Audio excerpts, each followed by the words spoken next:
How's it going, guys? Today we're going to be looking at what the Toronto Maple Leafs would look like if Brian Burke had never made a single trade. So, he was GM of the Leafs from November 29th, 2008 to January 9th, 2013.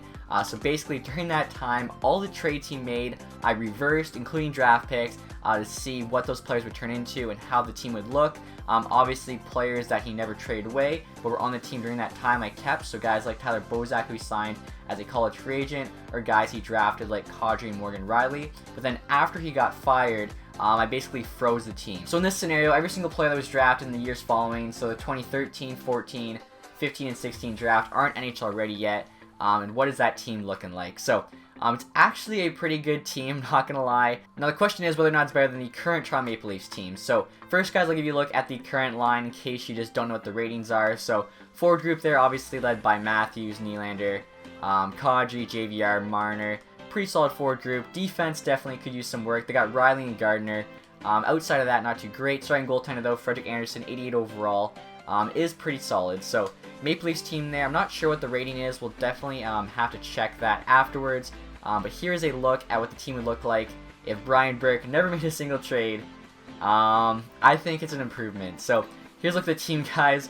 First line there, we have Brandon Saad, traded as a draft pick. Tyler Seguin, of course, trade along with the Dougie Hamilton, the 2 firsts, for Phil Kessel. Raquel there was actually traded along with a second-round pick for the Tyler Biggs draft. And then the second-round pick actually turned into John Gibson. That was probably one of the worst trades ever to move up in a draft. Second line here we have Versteeg. He was actually just traded away for a pick, so not that big of a deal. Kadri obviously would still be on the team, same with Komarov. Toulouse here I think was just traded away for a pick. Bozak signed as a college free agent, so no reason he wouldn't be on the team still. Stepniak was also just kind of like a deadline deal. Jimmy Hayes here I think was traded away as a pick. Matt Stajan was of course part of the Dion Phaneuf trade, which is actually a good trade, so I'd probably rather Phaneuf than like Stajan, Hagman, I think Ian White, whoever else was a part of that. Bunch of grinders basically. Jimmy Vesey here, I didn't know about this one, so the Leafs actually traded a third-round pick, I believe, to LA, and then LA traded that pick, and I think it got traded like a couple times, ended up to Nashville. Nashville took Vesey, so kind of funny, as Toronto wanted to sign him, and it looks like they could have actually drafted him had they kept their pick. Defense here, like I was saying, of course, they would still have Morgan Riley, Dougie Hamilton on the top pair, like I said, part of that Seguin trade for Kessel. Strawman here they actually traded when he was younger. Boschman, that was actually another good trade Burke did make. Traded Boschman, and he got back Lupul and Gardner. So I really think Burke's good at trading players. He's just not very good at trading draft picks. It seemed like he won pretty much every deal he made involving players, but I think he lost every deal he made involving draft picks. So I mean, take that as you will. And then third pair here, we have Luke Shen again. I'd rather have JVR than Luke Shen. And then Josh Manson there. So after Burke traded a late first and a second to move up in the draft to draft Biggs. And like I was saying, the first became Raquel, the second became Gibson. In that same draft, he then traded a 2011 6th-round pick to Anaheim for a 2012 6th-round pick. So kind of did them a favor. And then they took Josh Manson. So Anaheim really fleeced the Leafs in that 2012 draft. And then in goal here, of course, we have John Gibson as our starter. So he's actually lower rated than Anderson, which I think is probably wrong. Like, they should probably be similar rated, but he does have the better potential. And then the backup here is Grubauer. I think they traded a pick that became Grubauer, and he's a backup goalie, so it doesn't really matter that much. Scratch here, though, are some other players. Cabriolet, that was actually a beneficial deal for them. They ended up getting back Colborne, and then the first-round pick that they traded away that became Raquel. Stallberg here, Connor Brown, who's on the team right now, Dominic Moore, John Mitchell, and Wagner. So we'll probably just have all those guys in the AHL when we simulate the season. Like I was saying, I would call this Leafs team an improvement on the current Leafs team. Like Seguin, I think, is pretty comparable to Matthews. Matthews might end up being better, but in the meantime, pretty comparable. Raquel, obviously, is about as good as Nylander right now, but Nylander, again, will probably be better. Marner missing here is obviously a big loss, but then the defense is much better. You get Hamilton, you get Strawman, even Manson there on the back end, and then John Gibson, not as good as Anderson right now, but projected to be better. So I guess, you know, we also have Saad, though, so Saad kind of makes up for Marner in the meantime, but again, Marner will probably end up being better. So I think like this Leafs team is better now, but the current Leafs team might actually end up being better. So before we get into the franchise mode and simulate the season just to see how they would do, I want to just kind of check the ratings here and see which team is rated better, because I'm not really sure. So the regular Leafs team, 89 across the board, so that's really easy to remember. So let's now check the custom team here. The Boston Oilers is still there.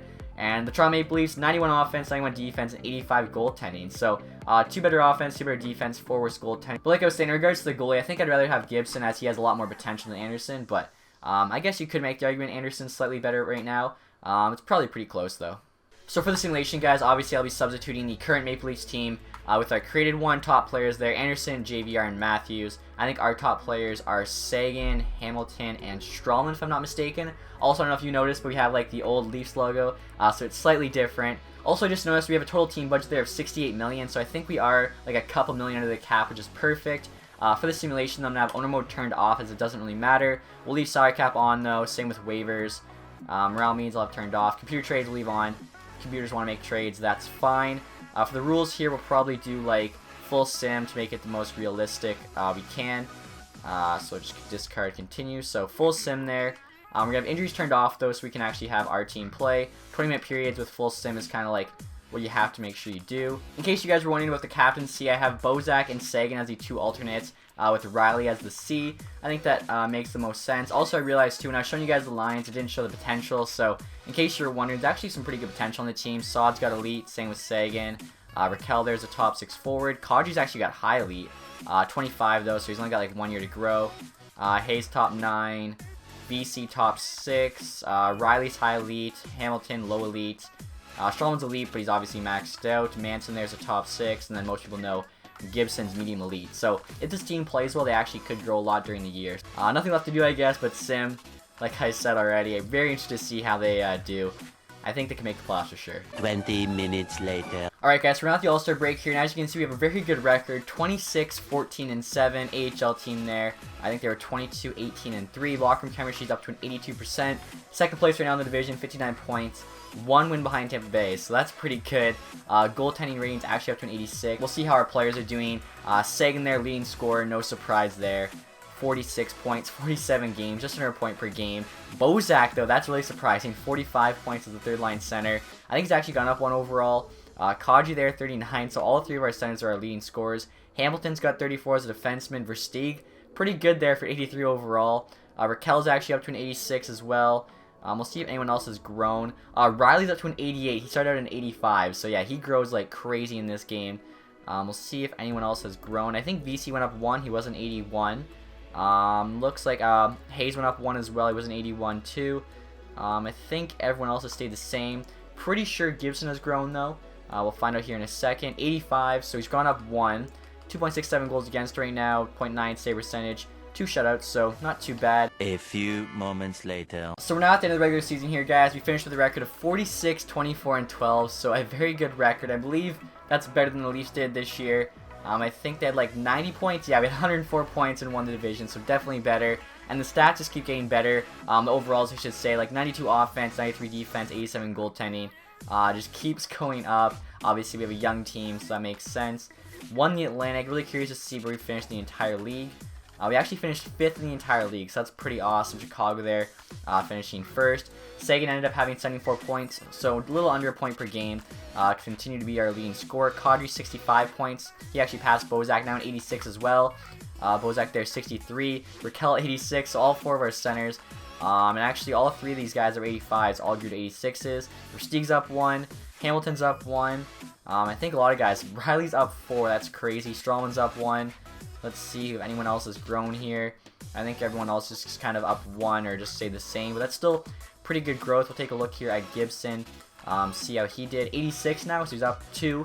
2.66 goals against is okay. 0.911 save percentage. 4 shutouts, not too bad. I'm going to take a look here and see who the leading scorer was for the entire league.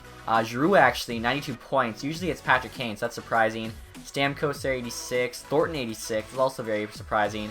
Kopitar, Jamie Benn. So some different names there, some veterans. Usually it's like Patty Kane, McDavid, Tavares, Stamkos, and then usually Obi's up there too. But anyways, first in the division, we'll see if we get matched up here within the playoffs. Maybe we make a run at the Stanley Cup. That'd be pretty funny. Looking back, if Burke did nothing in his time as GM of the Leafs, they would have won a cup this year. I'm sure there'd be some salty Toronto fans. So we actually have the exact same first round matchup as in real life, going up against the Washington Capitals. So let's see what happens here. This is pretty cool. Obviously, Washington won that one in real life. So let's see what happens here. Currently tied 1-1. We're up 2-1 now. Obviously, Washington really should have like a much better team than us. They have a better goalie. They have Obi. Like they're stacked. They have the best team in the game, I believe, in terms of like the overall ratings. 2-2 though, so it's a close series. We're now up 3-2. Just have to win one of these next 2. Game 7 here, we lost that one in 7 games. So I believe that's the exact same scenario as what happened this year. I think the Leafs lost in 7 games. Are you sure about that? I have a terrible memory, guys. The Leafs actually lost in 6 games, which means we made it 1 game further. Also, we had a much better regular season. Draft lottery results here. Colorado first overall pick, so I think they probably got last. Detroit second last, or second pick there. Arizona 4th, Vancouver 6th. So, I mean, you got Buffalo, Carolina, some pretty similar teams there in terms of like the draft lottery. Retired players, doesn't really matter. I'm kind of more concerned about the awards, just to see if we did win any. Then probably just take like one final look at the team to see what it looks like. Chicago Blackhawks there, Stanley Cup champions, obviously did not get swept by the Predators in this sim. So they also won the President's Trophy. Tampa Bay Lightning there, Prince of Wales. So I thought Tampa Bay was going to go to this Cup final this year. They didn't even make the playoffs. Giroux, we already know, won the Hart Ross and the Hart. Doughty, James Norris, Giroux with the Lady Bing, lining at the Calder. He seems to always get it over Matthews. Or actually, we took Matthews out, so Matthews can't get it. Kane with the Conn Smythe, Quick with the Vezina, and the William M. Jennings. Nemeth here with the Bill Masterson, Kopitar with the Selke, Giroux with the Ted Lindsay, and Ovechkin there with Maurice Richard. So pretty much what you'd expect. So in conclusion, guys, it looks like if Brian Burke would have made no trades, the Maple Leafs probably would have been in a better spot right now. Because you have to think, too, we're pretending like they didn't get any NHL-ready players in the 2013, 14, 15, or 16 draft. Chances are they would have got somebody. Probably wouldn't have had a high enough pick to get Nylander, Marner, and Matthews, but I'm sure they could have still got some impact players. And obviously, they do already have a lot better players on the team now with Sagan, Hamilton, you know, Sod, etc. So I'm really interested to hear from the Leafs fans. Would you prefer this team or the team you actually have now? In my opinion, I'd say this team is better right now, but the actual Leafs team is going to end up being better. So Leafs fans probably would prefer like the actual team, as they're going to have that potential to actually be like a championship team, where this team maybe isn't quite good enough to be a championship team, but they're good enough to be a playoff team.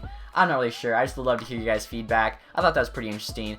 Like I said kind of at the beginning, it looks like Brian Burke can really make good player trades, but his draft pick trades were just terrible. So hopefully you guys enjoyed this video. If you did, leave a thumbs up. If you have any ideas for future videos we can do like this, just kind of tearing apart GM trades, I guess, let me know in the comments section. Thank you guys for watching. Have a nice day. Goodbye.